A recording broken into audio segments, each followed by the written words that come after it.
ಎಲ್ರಿಗೂ ನಮಸ್ಕಾರ. ಹನಿಕಲಾಕ್ಸ್ ಕನ್ನಡ ಯೂಟ್ಯೂಬ್ ಚಾನಲ್ಗೆ ಆತ್ಮೀಯ ಸ್ವಾಗತ. ಹಾಗೆ ಪ್ರತಿಯೊಬ್ಬರಿಗೂ ಕೂಡ ಹೊಸ ವರ್ಷದ ಹಾರ್ದಿಕ ಶುಭಾಶಯಗಳು. ಈ ಒಂದು 2025ನೇ ಇಸವಿಯ ಮೊದಲನೇ ಲಾಗ್ ಇದು. ಇಲ್ಲಿಂದ ನನ್ನ ಜರ್ನಿ ಕೂಡ ತುಂಬ ಚೆನ್ನಾಗಿರುತ್ತೆ ಅಂತಲೂ ಕೂಡ ಭಾವಿಸ್ತೀನಿ. ಆ್ಯಂಡ್ ವಿಡಿಯೋನ ಎಲ್ಲೂ ಸ್ಕಿಪ್ ಮಾಡಿದೆ ನೋಡಿ. ಒಂದೊಳ್ಳೆ ಅದ್ಭುತವಾದ ರೆಸಿಪಿಗಳ ಜೊತೆ ಅದ್ಭುತವಾದ ಒಂದು ಸಂದೇಶ ಕೂಡ ಇದೆ.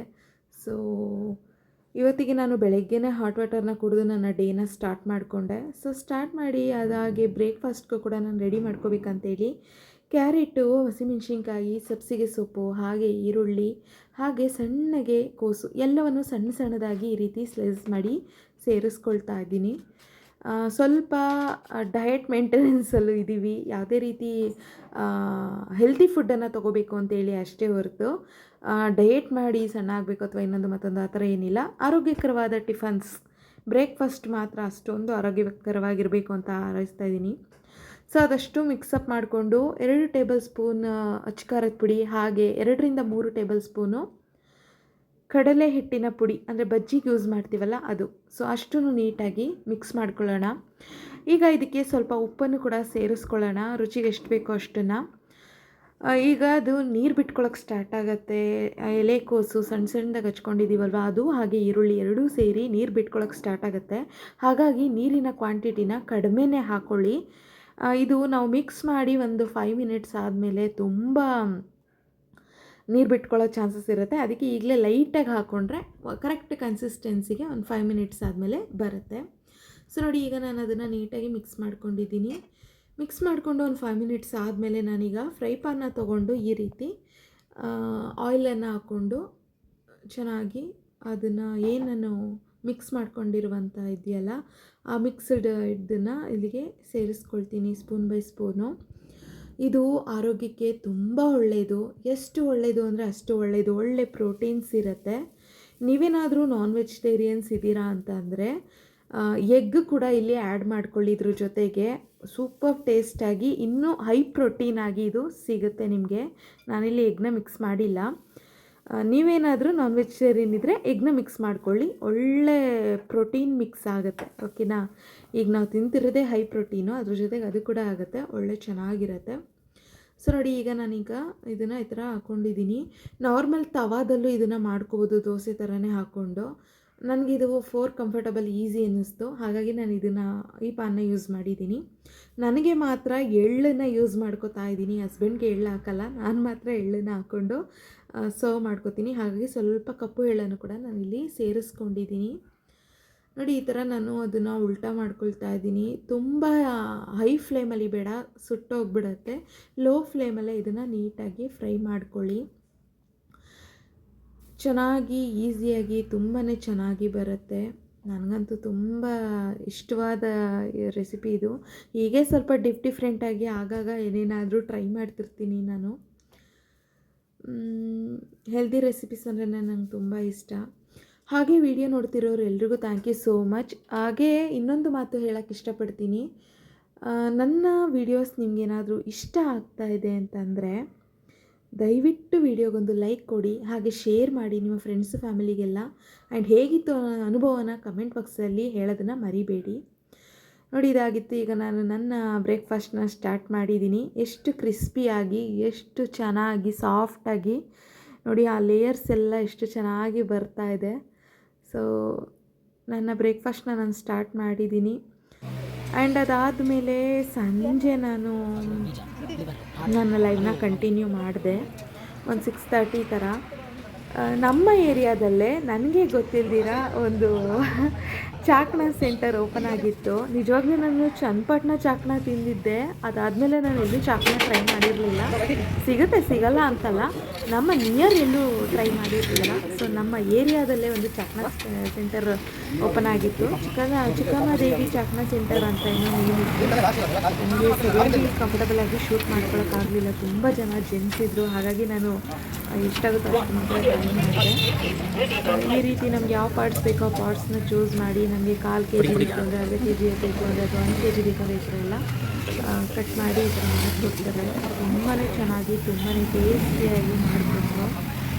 ನೀವು ಬೇಕಿದ್ರೆ ಕಾಂಟ್ಯಾಕ್ಟ್ ಮಾಡ್ಕೊಂಡ್ರೆ ಮಾಡಿ. ಚಕ್ನಾ ಸೆಂಟರ್, ಉತ್ತಮದೇವಿ ಚಕ್ನಾ ಸೆಂಟರ್ ಅಂತ ಲೊಕೇಟ್ ಆಗುತ್ತೆ. ಶೃಂಗೇರಿ ನಿಯರ್ ಇದ್ದರೆ ಆಲ್ಮೋಸ್ಟ್ ಗೊತ್ತಿರುತ್ತೆ. ನೋಡಿ ಈ ಥರ ಚೆನ್ನಾಗಿ ಫ್ರೈ ಮಾಡ್ತಾ ಇದ್ದಾರೆ. ಆ ಬಿಸಿನಲ್ಲಿ ರೋಸ್ಟ್ ಆಗುವಂಥದ್ದು ಸಖತ್ತು ಜ್ಯೂಸಿಯಾಗಿ, ಕ್ರಿಸ್ಪಿಯಾಗಿ, ಸೂಪರಾಗಿ ಚೆನ್ನಾಗಿರುತ್ತೆ. ನೀವು ಕೂಡ ಏನಾದರೂ ಹತ್ತಿರದಲ್ಲಿ ಇದ್ರೆ ಟ್ರೈ ಮಾಡಿ. ಇದನ್ನೆಲ್ಲ ಮನೇಲಿ ಮಾಡಬೇಕು ಅಂತ ತುಂಬ ಆಸೆ ಇರುತ್ತೆ ನನಗೆ. ಬಟ್ ಮನೇಲಿ ನಿಜ ಅವ್ರು ತಿನ್ನಲ್ಲ ಅಡಿಯವರು, ಬಟ್ ನಾನು ಮಾತ್ರ ತಿನ್ನೋಂಥದ್ದಿದ್ದೀನ. ಹಾಗಾಗಿ ನಾನು ಒಬ್ಬಳಿಗೋಸ್ಕರ ಅಷ್ಟೆಲ್ಲ 1 ಕಿಲೋ 1 ಕಿಲೋ ಎಲ್ಲ ತಂದು ವೇಸ್ಟ್ ಮಾಡೋಕ್ಕಾಗಲ್ಲ ಅಂತೇಳಿ ನಾನು ತರಿಸಲ್ಲ. ಅವರು ತಿಂದರೆ ಹ್ಯಾಪಿ ಇರುತ್ತೆ, ಮಾಡೋದಕ್ಕೂ ನನಗೂ ಖುಷಿ ಅನಿಸುತ್ತೆ. ಬಟ್ ಅವರು ತಿನ್ನಲ್ಲ ಅಂತಂದಾಗ ಅದನ್ನು ಮಾಡಿ ನಾನು ಒಬ್ಬಳೇ ತಿಂದರೆ ನಂಗೆ ಅದು ಹೊಟ್ಟೆ ತುಂಬೋದಿಲ್ಲ, ಒಂಥರ ನಿಜ ಸ್ಯಾಟಿಸ್ಫ್ಯಾಕ್ಷನ್ ಇರಲ್ಲ. ಸೊ ನಮ್ಮದು ರೆಡಿ ಆಯಿತು ಅಂತ ಈ ರೀತಿ ಟೇಸ್ಟಿಗೆ ಅಂತೇಳಿ ಒಂದು 2 3 ಪೀಸ್ನ ಕೊಡ್ತಾರೆ. ತುಂಬ ಚೆನ್ನಾಗಿತ್ತು. ಆಮೇಲೆ ಪ್ಲೇಟ್ಗೆ ಸರ್ವ್ ಮಾಡಿಕೊಟ್ರು. ತುಂಬ ಟೇಸ್ಟಿಯಾಗಿ ತುಂಬಾ ಚೆನ್ನಾಗಿತ್ತು. Just 250 rupees, 1/4 kilo. ಅದು ಎಲ್ಲ ಬಾಯ್ಲ್ಡ್ ಆಗಿ ಬರೋಷ್ಟರಲ್ಲಿ 100-150 ಆಗಿತ್ತೇನೋ ಅಷ್ಟೇ ಗ್ರಾಮ್ಸು. ತುಂಬ ಟೇಸ್ಟಿಯಾಗಿತ್ತು. ಸೊ ಅದಾದಮೇಲೆ ಮನೆಗೆ ಬಂದು ಅವರಿಗೆ ಅಂಥೇಳಿ ಚಪಾತಿನ ಮಾಡಿಕೊಟ್ಟೆ. ಚಪಾತಿಗೆ ನಾನು ಸ್ವಲ್ಪ ಸಬ್ಬಸಿಗೆ ಸೊಪ್ಪನ್ನ ಸೇರಿಸ್ಕೊಳ್ತಾ ಇದ್ದೀನಿ. ಚೆನ್ನಾಗಿರುತ್ತೆ. ಏನಾದರೂ ಡಿಫ್ರೆಂಟಾಗಿ ಮಾಡಬೇಕು. ಸಬ್ಬಸಿಗೆ ಸೊಪ್ಪನ್ನ ತಂದಿದ್ದೆ, ಸೊ ಅದು ಕೂಡ ಖಾಲಿ ಮಾಡಬೇಕಲ್ವಾ. ಸೊಪ್ಪಿನ ಜೊತೆನೂ ಮಾಡಿದರೆ ಅದು ಕೂಡ ಒಂದೊಳ್ಳೆ ಫ್ಲೇವರು ಚೆನ್ನಾಗೂ ಇರುತ್ತೆ ಅಂತ ಹೇಳಿ. ನೋಡಿ ಈಗ ಅವರೊಬ್ಬರಿಗೆ ಮಾಡ್ತಿರೋದ್ರಿಂದ ಅದಕ್ಕೆ ಎಷ್ಟು ಕ್ವಾಂಟಿಟಿ ಬೇಕೋ ನಾನು ಅಷ್ಟೇ ಮಾಡ್ಕೋತಾ ಇದ್ದೀನಿ. ಕರೆಕ್ಟಾಗಿ ಎಲ್ಲನೂ ಚೆನ್ನಾಗಿ ಮಿಕ್ಸಪ್ ಮಾಡಿ ಸ್ವಲ್ಪ ಆಯಿಲ್ನಲ್ಲಿ ನಾನು ಈ ರೀತಿ ಒಂದು 10 to 20 ಮಿನಿಟ್ಸ್ ಇತ್ತು ಅಂತಲೇ ಹೇಳ್ಬೋದು. ಅದಾದಮೇಲೆ ನಾನು ಸ್ವಲ್ಪ ಕಾರ್ನ್ ಸಲಾಡ್ ಕೂಡ ಮಾಡಿಕೊಂಡೆ. ಕಾರ್ನ್ ಸಲಾಡ್ಗೆ ನಾವು ಏನೇನೋ ಇಂಗ್ರೀಡಿಯೆಂಟ್ನ ಯೂಸ್ ಮಾಡಬೇಕಾಗಿತ್ತು ಅಂತೆಲ್ಲ ಏನೂ ಇಲ್ಲ. ಸಿಂಪಲ್ ಮೆಥಡಲ್ಲೇ ಮಾಡ್ಕೋಬೋದು. ನೋಡಿ ಕಾರ್ನ್ ನನಗೆ ತುಂಬ ಒಂದು ಫುಲ್ ಕಾರ್ನ್ ಬೇಕಾಗಿಲ್ಲ, ಅಷ್ಟು ನೆಸೆಸಿಟಿ ಇಲ್ಲ. ನಾವಿರೋದೇ ಇಬ್ಬರು, ಸೊ ಹಾಗಾಗಿ ನಾನು ಸ್ವಲ್ಪನೇ ಈ ಥರ ಮಾಡ್ಕೋತೀನಿ. ನೋಡಿ ಒಂದು ಕಾರ್ನಲ್ಲಿ ಜಸ್ಟ್ ಒಂದು 1/4 ಭಾಗನೂ ತೊಗೊಂಡಿಲ್ಲ ನಾನು. ಅದನ್ನು ನೀಟಾಗಿ ಬಿಡಿಸ್ಕೊತೀನಿ. ಒಂದೊಂದೇ ನೀಟಾಗಿ ಬಿಡಿಸ್ಕೊಂಡು ಅದನ್ನು ನಾನು ದಾಳಿಂಬೆ ಕೂಡ ಬಿಡಿಸಿಟ್ಕೊಂಡಿದ್ದೀನಿ ಈಗಾಗಲೇ, ಅದ್ರ ಜೊತೆಗೇ ಸೇರಿಸ್ಕೊಳ್ತೀನಿ. ನೋಡ್ತಾ ಇರ್ಬೋದು ಎಲ್ಲವೂ ಪ್ರೋಟೀನ್ಸೇ. ಬಟ್ ಇದಕ್ಕೆ ನಾವು ಇಷ್ಟು ಪ್ರೋಟೀನ್ ತೊಗೋತೀವಿ ಬಾಡಿಗೆ ಅಂದರೆ ಅಷ್ಟೇ ನೀಟಾಗಿ ವಾಟರ್ ಕೂಡ ತೊಗೋಬೇಕು. ಇದೆಲ್ಲ ನಿಮಗೆ ಡೈಟರಿ ರೆಸಿಪೀಸ್ ಅಂತಲೇ ಹೇಳ್ಬೋದು. ನೋಡಿ ಅಷ್ಟು ಕಾರ್ನಲ್ಲಿ ನಾನು ಮತ್ತೆ ರಿಮೂವ್ ಮಾಡಿ ಸ್ವಲ್ಪನೇ ಕಾರ್ನ್ ತೊಗೊಂಡಿದ್ದು, ಅದಷ್ಟು ಚಿಕ್ಕದು ಎಳೆಯದು. ಈಗ ನಾನು ಇದಕ್ಕೆ ಮಿಕ್ಸಿಂಗ್ ಬೌಲ್ನ ತೊಗೊಂಡು ಕಾರ್ನ ನೀಟಾಗಿ ಸಲಾಡ್ಗೆ ರೆಡಿ ಮಾಡ್ಕೊಳ್ತಾ ಇದ್ದೀನಿ.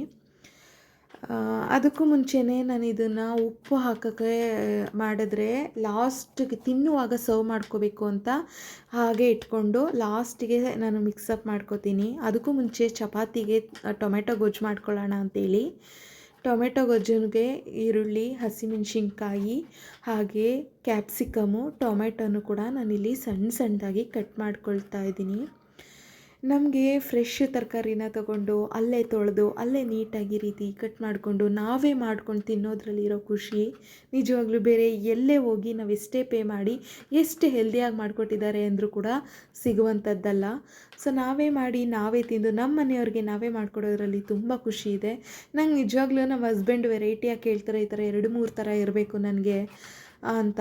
ನಾನು ನಿಜ ನಮ್ಮ ಮನೇಲಿ ಒಂದು ಸಲಾಡ್ ಇರಬೇಕು, ಅದ್ರ ಜೊತೆಗೆ ಒಂದು ಪಲ್ಯ ಇರಬೇಕು, ಅದ್ರ ಜೊತೆಗೆ ಒಂದು ಸಾಂಬಾರು ಇರಬೇಕು, ಅದ್ರ ಜೊತೆಗೆ ಚಪಾತಿ ಇರಬೇಕು, ಜೊತೆಗೆ ರೈಸು ಇರಬೇಕು. ನಿಜ ಎಷ್ಟು ಎಕ್ಸ್ಪೆಕ್ಟ್ ಮಾಡ್ತಾರೆ ಗೊತ್ತಾ ಅವರು. ಅದೆಲ್ಲ ಮಾಡ್ಕೊಡೋಕೆ ನಂಗೆ ತುಂಬ ಖುಷಿಯಾಗುತ್ತೆ. ಸಮ್ಟೈಮ್ಸ್ ಅವರೇ ಬೇಡ ಅಂದ್ಬಿಡ್ತಾರೆ, ಯಾಕಂದರೆ ತಿನ್ನೋಕ್ಕಾಗಲ್ಲ ಅವರಿಗೆ, ಹೆವಿ ತಿನ್ನೋಕ್ಕಾಗಲ್ಲ. ಆದರೂ ಅವರು ಇದು ಬೇಕು ಅದು ಬೇಕು ಅಂತೆಲ್ಲ ಕೇಳ್ತಾರೆ. ಬಟ್ ಒಬ್ಬರಿಗೆ ಅದೆಲ್ಲ ಮಾಡಬೇಕು ಅಂತಂದಾಗ ವೇಸ್ಟ್ ಆಗುತ್ತೆ ಅನ್ನೋದನ್ನು ಅವ್ರು ನೋಟಿಸ್ ಮಾಡಿಬಿಟ್ಟು ಇವಾಗ ಕೆಲವೊಂದನ್ನೇ ಪರ್ಟಿಕ್ಯುಲರಾಗಿ ಇಂಥದೇ ಬೇಕು ಅಂತ ಕೇಳಿ ಮಾಡ್ಕೊಳ್ತಾರೆ. ಸೊ ನಾನು ಅದಕ್ಕೆ ಅವ್ರು ಏನು ಕೇಳ್ತಾರೆ ಅದನ್ನಷ್ಟೇ ಮಾಡ್ತೀನಿ, ಅದಕ್ಕಿಂತ ಜಾಸ್ತಿನೂ ಮಾಡೋಕ್ಕೆ ಹೋಗಲ್ಲ. ಯಾಕಂದರೆ ಫುಡ್ಡನ್ನು ನಾವು ಎಷ್ಟು ವೇಸ್ಟ್ ಮಾಡ್ತೀವೋ ಅದು ನಮಗೆ ಖಂಡಿತ ಅಷ್ಟೇ ಲಾಸು. ನಾವು ಬೆಳೆಯೋರಿಗೆ ಗೌರವ ಕೊಡಬೇಕು. ಅವರು ಒಂದು ಹಿಡಿ ಅಕ್ಕಿ ಬೆಳೆಯೋದಕ್ಕೆ ತುಂಬಾ ಟೈಮ್ನ ತಗೋತಾರೆ. ಹಾಗಾಗಿ ಆ, ಅದಕ್ಕೆ ನಾವು ರೆಸ್ಪೆಕ್ಟಿವ್ ಆಗಿರಬೇಕು. ಹಾಗಾಗಿ ನಾನು ಫುಡ್ಡನ್ನು ವೇಸ್ಟ್ ಮಾಡೋಕ್ಕೆ ಹೋಗಲ್ಲ. ಆ್ಯಂಡ್ ನೀವು ಕೂಡ ಅಷ್ಟೇ, ಯಾರಾದರೂ ವಿಡಿಯೋ ನೋಡ್ತಿರೋರಿದ್ದರೆ ಕಮೆಂಟ್ ಮಾಡಿ, ನೀವು ಕೂಡ ಈ ರೀತಿ ವೇಸ್ಟ್ ಮಾಡೋಕ್ಕೆ ಹೋಗಬೇಡಿ. ನಮ್ಮ ಮನೇಲಂತೂ ನಿಜವಾಗ್ಲೂ ನಾವಿಬ್ಬರೇ ಇರೋದ್ರಿಂದ ಏನೇ ಮಾಡಿದ್ರೂ ಎಕ್ಸ್ಟ್ರಾನೇ ಆಗುತ್ತೆ. ಬಟ್ ಆದಷ್ಟು ನಾನು ಕಡಿಮೆ ಮಾಡ್ಕೊಳ್ಳೋಕ್ಕೆ, ಕ್ವಾಂಟಿಟಿ ಮಾಡ್ಕೊಳ್ಳೋಕ್ಕೆ ನೋಡ್ತೀನಿ. ಯಾಕಂದರೆ ನಂದು ಸ್ಕಿಪ್ ಆಗಿಬಿಡುತ್ತೆ, ನಂದು ಫುಡ್ ರೊಟೀನ್ ಸ್ವಲ್ಪ ಕಡಿಮೆ ಆಗಿಬಿಡುತ್ತೆ. ಹಂಗಾಗಿನೇ ಲೆಸ್ ಆಗೋದು, ಇಲ್ಲ ಅಂದರೆ ಕರೆಕ್ಟಾಗೇ ಮಾಡಿರ್ತೀನಿ. ಸೊ ಟೊಮೆಟೊ ಗೊಜ್ಜು ಮಾಡ್ಕೊಳ್ಳೋದಕ್ಕೆ ಒಂದು ಪಾನ ತೊಗೊಂಡು ನಾನು ಅದರಲ್ಲಿ ಆಯಿಲ್ನ ಹಾಕಿ, ಸಾಸಿವೆ ಹಾಗೆ ಕರಿಬೇವಿನ ಸೊಪ್ಪನ್ನ ಹಾಕಿ, ಈರುಳ್ಳಿನೂ ಹಾಕಿ ಚೆನ್ನಾಗಿ ಆಯಿಲಲ್ಲಿ ಫ್ರೈ ಮಾಡ್ಕೊಳ್ತಾ ಇದ್ದೀನಿ. ಸಾಸಿವೆ ಅಂತೂ ತುಂಬ ಸಿಡೀತಾ ಇದೆ. ಚೆನ್ನಾಗಿ ಈರುಳ್ಳಿನ ಕೆಂಪುಗಾಗೋವರೆಗೂ ಹುರ್ಕೋತಾ ಇದ್ದೀನಿ. ಅಂದರೆ ಹಸಿ ವಾಸನೆ ಎಲ್ಲ ನೀಟಾಗಿ ಹೋಗಿ ಕೆಂಪು ಬಣ್ಣ ಬರೋವರೆಗೂ ಫ್ರೈ ಮಾಡ್ಕೊಳ್ತಾ ಇದ್ದೀನಿ. ಈರುಳ್ಳಿ ಈಗ ಚೆನ್ನಾಗಿ ಫ್ರೈ ಆಗಿದೆ. ಇದಕ್ಕೆ ನಾನಿವಾಗ ಕ್ಯಾಪ್ಸಿಕಮ್ನ ಸೇರಿಸ್ಕೊಂಡು ಫ್ರೈ ಮಾಡ್ಕೊಳ್ತಾ ಇದ್ದೀನಿ. ಕ್ಯಾಪ್ಸಿಕಮ್ನ ಕೂಡ ಒಂದು 2 ಮಿನಿಟ್ಸ್ ಫ್ರೈ ಮಾಡಿದ್ರೆ ತುಂಬಾ ಸಾಫ್ಟ್ ಆಗಿಬಿಡುತ್ತೆ, ಬೇಗನೆ ಸಾಫ್ಟ್ ಆಗುತ್ತೆ. ಕ್ಯಾಪ್ಸಿಕಮ್ಮು ಟೈಮ್ ಹಿಡಿಯಲ್ಲ ಬೇಯೋದಕ್ಕೆಲ್ಲ. ಸೊ ನೋಡಿ, ಇವಾಗ ಕ್ಯಾಪ್ಸಿಕಮ್ ಕೂಡ ಚೆನ್ನಾಗಿ ಫ್ರೈ ಆಗಿದೆ. ಇದಕ್ಕೆ ನಾನೀಗ ಟೊಮೆಟೊನ ಇಮಿಡಿಯೇಟಾಗಿ ಮಾಡ್ತೀನಿ. ಟೊಮೆಟೊನು ಕೂಡ ಹಾಕಿಬಿಟ್ಟು ಇಮ್ಮಿಡಿಯೇಟಾಗಿಯೇ ನಾನು ಸಾಲ್ಟನ್ನು ಆ್ಯಡ್ ಮಾಡ್ತೀನಿ. ಯಾಕಂದರೆ ಕ್ಯಾಪ್ಸಿಕಮ್ ಆಲ್ರೆಡಿ ಎಣ್ಣೆಯಲ್ಲಿ ಫ್ರೈ ಆಗಿ ಸಾಫ್ಟ್ ಆಗಿದೆ, ಟೊಮೆಟೊ ಕೂಡ ಸಾಫ್ಟ್ ಆಗಬೇಕು. ಸೊ ನೀಟಾಗಿ ಟೊಮೆಟೊನ ಹಾಕಿ ಹಾಗೆ ಎಲ್ಲವನ್ನು ಕೂಡ ಸಾಫ್ಟ್ ಆಗಬೇಕು ಅಂತಲೇ ಸಾಲ್ಟನ್ನು ಹಾಕಿ ಬಿಡ್ತೀನಿ. ಸಾಲ್ಟನ್ನು ಇಮಿಡಿಯೇಟಾಗಿ ಹಾಕೋದ್ರಿಂದ ಬೇಗನೆ ಸ್ಮ್ಯಾಶ್ ಆಗುತ್ತೆ ಟೊಮೆಟೊ. ನೀವು ಕೂಡ ಬೇಕಾದರೆ ಒಂದು ಸರಿ ಚೆಕ್ ಮಾಡ್ಕೊಳ್ಳಿ. ಒಂದು 5 to 10 ಮಿನಿಟ್ಸಲ್ಲೆಲ್ಲ ಇದು ರೆಡಿಯಾಗಿ ಹೋಗ್ಬಿಡುತ್ತೆ ಕಟ್ ಮಾಡಿ ಇಟ್ಕೊಂಡಿದ್ರೆ. ಸೊ ಈಗ ಇದು ಆಲ್ಮೋಸ್ಟ್ ಸ್ಮ್ಯಾಶ್ ಆಗ್ತಾಯಿದೆ. ಇದನ್ನು ಒಂದು 5 ಮಿನಿಟ್ಸು ಲೋ ಫ್ಲೇಮಲ್ಲಿ ನಾನು ಮುಚ್ಚಿ ಇಟ್ಬಿಡ್ತೀನಿ. ಸ್ಟೀಮಲ್ಲೇ ಇದು ಫುಲ್ಲು ನೀಟಾಗಿ ಸಾಫ್ಟ್ ಆಗಿಬಿಡತ್ತೆ. 5 ಮಿನಿಟ್ಸ್ ಆದಮೇಲೆ ನಾನು ಇದನ್ನು ಮತ್ತೆ ಓಪನ್ ಮಾಡಿ ನೋಡಿದ್ರೆ ಫುಲ್ಲು ಸಾಫ್ಟಾಗಿದೆ. ಈಗ ಇದಕ್ಕೆ ನಾನು ಮನೆಯಲ್ಲೇ ಮಾಡಿಸಿರುವಂಥ ಸಾಂಬಾರು ಪೌಡರನ್ನು 1 ಸ್ಪೂನಷ್ಟು ಸೇರಿಸ್ಕೊಳ್ತಾ ಇದ್ದೀನಿ, 1 ಟೇಬಲ್ ಸ್ಪೂನಷ್ಟು. ಸಾಂಬಾರು ಪೌಡರ್ ನಿಮ್ಮ ಮನೇಲಿ ನೀವು ಮಾಡಿಸಿಲ್ಲ ಅಂತಂದರೆ ಇದಕ್ಕೇನು ಎಕ್ಸ್ಟ್ರಾ ಬೇಕಿಲ್ಲ. 1 ಸ್ಪೂನ್ ಕೊತ್ತಂಬರಿ ಬೀಜ ಹಾಗೆ 2 ಸ್ಪೂನ್ ಅಚ್ಕಾರದ ಪುಡಿ ಅಷ್ಟೇ. ಇದನ್ನು ಹಾಕ್ಕೊಂಡು ಚೆನ್ನಾಗಿ ಈ ಥರ ತಿರುಗಿಸ್ಕೊಂಡಿದ್ದಾದಮೇಲೆ ನಿಮಗೆ ಒಂದು ಚಿಕ್ಕ ಗ್ಲಾಸಷ್ಟು ನೀರನ್ನು ಸೇರಿಸ್ಕೊಳ್ಳಿ. ನಿಮಗೆ ಸ್ವಲ್ಪ ಜಾಸ್ತಿನೇ ಗ್ರೇವಿ ಬೇಕು ಅಂದರೆ ಜಾಸ್ತಿ ನೀರನ್ನೇ ಸೇರಿಸ್ಕೊಳ್ಳಿ. ಒಂದು ದೊಡ್ಡ ಲೋಟದಷ್ಟೇ ಸೇರಿಸ್ಕೊಂಡ್ರೂ ತೊಂದರೆ ಇಲ್ಲ. ನಿಮ್ಮ ಕ್ವಾಂಟಿಟಿ ಎಷ್ಟು ಬೇಕೋ ಅಷ್ಟು ನೀವು ನೋಡ್ಕೊಳ್ಳಿ. ನನಗೆ ತುಂಬ ಏನು ಬೇಡ, ತಿಕ್ಕಾಗೇ ಬೇಕು ಅಂತೇಳಿ ನಾನು ಒಂದು 1/4 ಗ್ಲಾಸಷ್ಟು ಹಾಕ್ಕೊಂಡಿದ್ದೀನಿ. ಯಾಕಂದರೆ ನಾವು ಹಾಕಿರುವಂಥ ಸಾಂಬಾರು ಪೌಡರ್ ಕೂಡ ಅದಕ್ಕೆ ಸೆಟ್ಟಾಗಿ ಚೆನ್ನಾಗಿ ಕುದಿ ಬರಬೇಕು ಅಂತೇಳಿ. ಸೊ ಈಗ ಅದೆಲ್ಲವೂ ಆಗಿದೆ. ಒಂದು 5 ನಿಮಿಷ ಅದನ್ನು ಸ್ಟೀಮಲ್ಲಿ ಇಟ್ಟು ಫ್ರೈ ಆಗಿದೆ ಅಂದಮೇಲೆ ನಾನು ಕೊತ್ತಂಬರಿ ಸೊಪ್ಪನ್ನು ಹಾಕಿ ರೆಡಿ ಮಾಡಿಕೊಂಡೆ. ಅದಾದಮೇಲೆ ಇನ್ನೇನು ಸರ್ವ್ ಮಾಡೋದೇ ಅಲ್ವಾ ಅಂತ ಹೇಳಿಬಿಟ್ಟು ನಾನು ಸಲಾಡ್ನು ಕೂಡ ರೆಡಿ ಮಾಡ್ಕೋತಾ ಇದ್ದೀನಿ. ನೋಡಿ, ಸಲಾಡ್ ಕೂಡ ಏನೇನು ಇಂಗ್ರೀಡಿಯೆಂಟ್ ಇದೆ ಅಂತ: ಕ್ಯಾರೆಟು, ಕ್ಯಾಪ್ಸಿಕಮ್ಮು, ಹಾಗೆ ಹಸಿಮೆಣಸಿನ್ಕಾಯಿ, ಸ್ವಲ್ಪ ಕೋಸಿನ ತುರಿ, ತೆಂಗಿನಕಾಯಿ ತುರಿ, ದಾಳಿಂಬೆ ಹಣ್ಣು, ಹಾಗೆ ಸ್ವೀಟ್ ಕಾರ್ನು ಅಷ್ಟನ್ನು ಹಾಕಿ 1 ಸ್ಪೂನ್ ಅಚ್ಕಾರದ ಪುಡಿ ಅಂದರೆ ಮೆಣಸಿನ್ಕಾಯಿ ಪುಡಿ, ಹಾಗೆ ಸ್ವಲ್ಪ ರುಚಿಗೆ ತಕ್ಕಷ್ಟು ಉಪ್ಪು ಅಷ್ಟನ್ನು ಸೇರಿಸಿ ನಾನು ಈ ರೀತಿ ಮಿಕ್ಸಪ್ ಮಾಡ್ಕೋತಾ ಇದ್ದೀನಿ. ಇಷ್ಟೇ ಇಂಗ್ರೀಡಿಯೆಂಟು, ಇನ್ನೇನು ಬೇಕಾಗಿಲ್ಲ ಇದಕ್ಕೆ.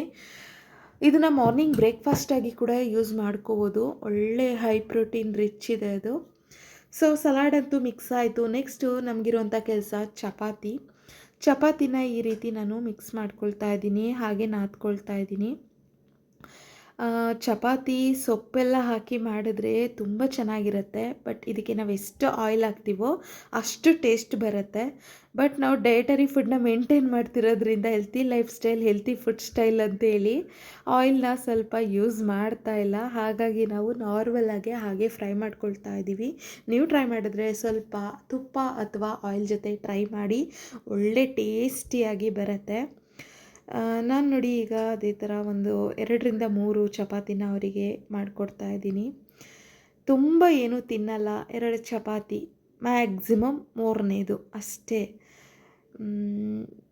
ತುಂಬ ಚಪಾತಿ ಈ ಥರ ಎಲ್ಲ ರೆಗ್ಯುಲರಾಗಿ ತಿನ್ನಲೂಬಾರ್ದು. ದಿನ ಬಿಟ್ಟು ದಿನ ಅಥವಾ ವಾರದಲ್ಲಿ 3 ದಿನ ಚಪಾತಿ. ಸೊ ಈ ಥರ ಮೇಂಟೈನ್ ಮಾಡಿ. ಕಂಟಿನ್ಯೂಸ್ 6 ಡೇಸು ತಿನ್ನಬೇಡಿ, ಹೆಲ್ತಿಗೆ ನಿಜವಾಗ್ಲೂ ಅದು ಒಳ್ಳೆಯದಲ್ಲ, ಬಾಡಿ ಓವರ್ ಹೀಟ್ ಆಗುತ್ತೆ. ಸೊ ನೆಕ್ಸ್ಟ್ 3 ಡೇಸು ಮಜ್ಜಿಗೆ, ಆಮೇಲೆ ರಾಗಿ ಗಂಜಿ ಈ ಥರದ್ದು ಸ್ವಲ್ಪ ಪ್ರಿಫರ್ ಮಾಡಿ. ನಾನು ಹಾಗೆ ಮಾಡ್ತೀನಿ. ಸೊ ನೆಕ್ಸ್ಟ್ ನಾವು ಇದನ್ನು ಸರ್ವ್ ಮಾಡ್ಕೊಳ್ಳೋಣ. ಅವರಿಗೆ 3 ಚಪಾತಿಯಷ್ಟನ್ನು ನಾನು ಪ್ರತಿದಿನ ಸರ್ವ್ ಮಾಡ್ತೀನಿ ಚಪಾತಿ ಮಾಡಿದಾಗೆಲ್ಲ. ನೋಡಿ ಎಷ್ಟು ಚೆನ್ನಾಗಿ, ಎಷ್ಟು ಕ್ರಿಸ್ಪಿಯಾಗಿ, ಎಷ್ಟು ಸಾಫ್ಟಾಗಿ ಚಪಾತಿ ಬಂದಿದೆ ಅಂತ. ಕೆಲವೊಂದು ಸರಿ ಡ್ರೈ ಮಾಡಿದಾಗ ಈ ಥರ ಸೊಪ್ಪು ಅಥವಾ ಏನಾದರೂ ಎಕ್ಸ್ಟ್ರಾ ಆ್ಯಡ್ ಮಾಡಿಕೊಂಡಾಗ ಡ್ರೈ ಮಾಡಿದ್ರೆ ಒಣಗೋಗ್ಬಿಡತ್ತೆ, ಗಟ್ಟಿ ಗಟ್ಟಿ ಆಗಿಬಿಡತ್ತೆ. ಬಟ್ ಇದು ತುಂಬಾ ಸಾಫ್ಟಾಗಿ ಚೆನ್ನಾಗಿ ಬರುತ್ತೆ. ಅದಕ್ಕೆ ಒಂದು 20 ಮಿನಿಟ್ಸ್ ಆದರೂ ನೆನೆಸಿಡಬೇಕು ಅಂತ ಹೇಳೋದು. ಸೊ ಅದಾದಮೇಲೆ ನಾನು ಕಾರ್ನ್ ಕೂಡ ಅವ್ರಿಗೆ ಸರ್ವ್ ಮಾಡ್ತಾ ಇದ್ದೀನಿ. ನೆಕ್ಸ್ಟ್ ಹಾಗೆ ಟೊಮೆಟೊ ಗೊಜ್ಜನ್ನು ಕೂಡ ಸರ್ವ್ ಮಾಡಿ ಕೊಡ್ತಾ ಇದ್ದೀನಿ. ಇದಾಗಿತ್ತು ನನ್ನ ಲಾಗು ಇವತ್ತಿನದು, ನ್ಯೂ ಇಯರ್ದು. ಹಾಗೆ ಮತ್ತೊಮ್ಮೆ ಮಗದೊಮ್ಮೆ ಎಲ್ರಿಗೂ ಹೊಸ ವರ್ಷದ ಹಾರ್ದಿಕ ಶುಭಾಶಯಗಳನ್ನ ತಿಳಿಸ್ತಾ ಈ ಲಾಗ್ನ ನಾನು ಇಲ್ಲೇ ಎಂಡ್ ಮಾಡ್ತಾ ಇದ್ದೀನಿ. ಯಾರೆಲ್ಲ ನನ್ನ ವಿಡಿಯೋ ನೋಡಿದ್ದೀರಾ ಎಲ್ರಿಗೂ ಥ್ಯಾಂಕ್ ಯು ಸೋ ಮಚ್. ಹಾಗೆ ಮತ್ತೊಮ್ಮೆ ಹೊಸ ವರ್ಷದ ಹಾರ್ದಿಕ ಶುಭಾಶಯಗಳು. ಈ ವರ್ಷ ನಿಮಗೆ ಅದ್ಭುತವಾದ ನಗುವನ್ನು ಹಾಗೆ ಒಳ್ಳೆಯ ಹರ್ಷವನ್ನು ಕೊಡಲಿ ಅಂತೇಳಿ ಹಾರೈಸ್ತೀನಿ. ವಿಡಿಯೋ ನೋಡಿದ್ದಕ್ಕಾಗಿ ಧನ್ಯವಾದ.